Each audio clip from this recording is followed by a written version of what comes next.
কিভাবে মৃত্যু দিলীপ ঘোষের স্ত্রী রিঙ্কুর পুত্রের?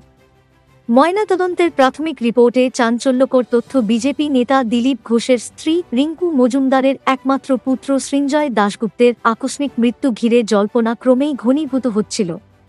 মঙ্গলবার সকালে নিউটাউনের সাপুরজি আবাসনের একটি ফ্ল্যাট থেকে ২৫ বছরের যুবকের সংজ্ঞাহীন দেহ উদ্ধারের পর বহু প্রশ্ন ঘুরপাক খাচ্ছিল। অবশেষে ময়নাতদন্তের প্রাথমিক রিপোর্টে কিছুটা হলেও স্পষ্ট হল মৃত্যুর সম্ভাব্য কারণ। আরজি কর মেডিকেল কলেজে পৌনে ৫টা নাগাদ সৃঞ্জয়ের ময়নাতদন্ত হয়। প্রাথমিক পর্যবেক্ষণে চিকিৎসকেরা উল্লেখ করেছেন, সৃঞ্জয়ের মৃত্যু হয়েছে সম্ভবত অ্যাকাউট হেমোরেজিক প্যানক্রিয়াটিসের কারণে, অর্থাৎ প্যানক্রিয়াসে প্রদাহের ফলে অভ্যন্তরীণ রক্তক্ষরণ হয় এবং তাই হয়ে দাঁড়ায় মৃত্যুর মূল কারণ। এছাড়াও তাঁর হৃদযন্ত্র, লিভার ও কিডনি স্বাভাবিক আকারের তুলনায় বড় উচ্চ রক্তচাপজনিত সমস্যার লক্ষণ হতে পারে। এই সমস্ত শারীরিক জটিলতা মিলেই ঘটিয়েছে ভয়াবহ পরিণতি। কখন মৃত্যু হয়েছিল? হাসপাতালের সূত্র অনুযায়ী হাসপাতালে নিয়ে আসার কয়েক ঘণ্টা আগেই সৃঞ্জয়ের মৃত্যু হয়েছে।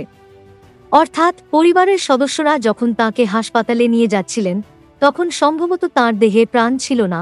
মা রিঙ্কুর প্রতিক্রিয়া, বিয়ের পর থেকেই ছেলেটা মনমরা ছিল। সম্প্রতি এটি এপ্রিল দিলীপ ঘোষ ও রিঙ্কু মজুমদারের বিয়ে হয়েছিল। বিয়ের মাত্র ২৫ বছর দিনের মাথায় রিঙ্কু হারালেন নিজের একমাত্র সন্তানকে। স্বাভাবিকভাবেই এই ঘটনায় ভেঙে পড়েছেন তিনি।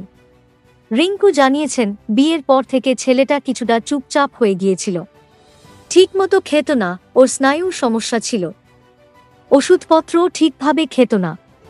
আমি বুঝতেই পারিনি এমন কিছু হয়ে যেতে পারে। দিলীপ ঘোষের শোক, পুত্রশোক হয়নি। পুত্রশোক হল। নিমতলা শ্মশানে দাঁড়িয়ে দিলীপ ঘোষ বলেন, মায়ের সবকিছু ছিল, ছেলে অনেক কষ্টে মানুষ করেছে। এমন একটা ছেলেভাল দেখতে, ভালো কথা বলতে জানত, পড়াশোনাতেও ভালো। আমি কখনো ভাবিনি এমন একটা দিন দেখতে হবে।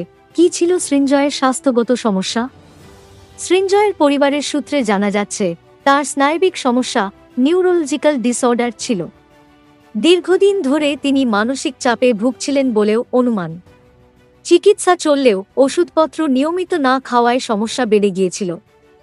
এছাড়া উচ্চ রক্তচাপ,